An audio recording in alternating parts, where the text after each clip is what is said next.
Now, Shomit, some, very prominent people or people who've achieved great feats, they talk about the part that God or faith or a higher power has played in what they've achieved and how that's driven them, how that's guided them.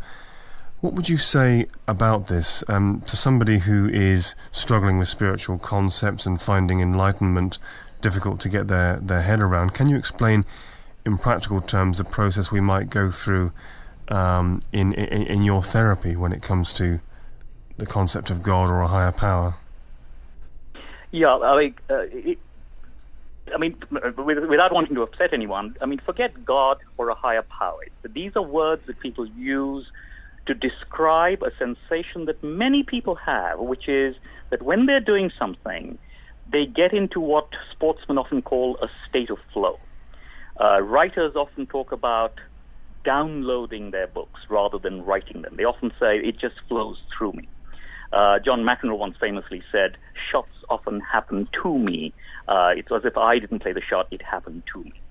So that's a familiar sensation. Anyone who's experienced that, and many people have, will know what that's like.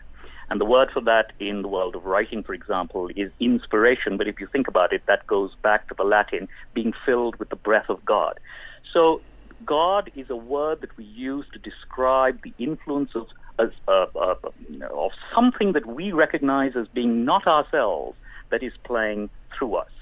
People give various names to that. So the great mathematician Ramanujan talked about a goddess called Namgiri giving him the equations that Jung had what he called a spirit guide who taught him the theory of the collective unconscious and so on. Milton begins his Paradise Lost with an invocation to a muse. Muse, again, is a figure outside of me who comes down and helps me.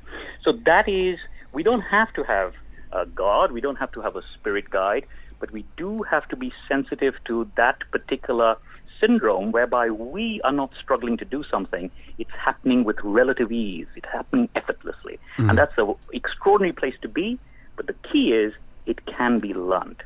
So when, for example, people talk about being inspired, well, it can be a matter of chance. You can be inspired or not.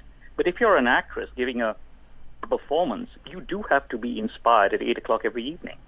If you're writing, you can't wait till one day when inspiration descends. You have to actually get your novel done. And that is something that is a function of focus, of being in the moment, of learning how to concentrate. And that can be learned. And that is a skill that I teach. So whether you think it's God coming through you or whether you just think that you can reach a state of inspiration, it doesn't really matter what words we put for this, but it is the way in which the best work is done. It's a state of inspiration and it can be learned.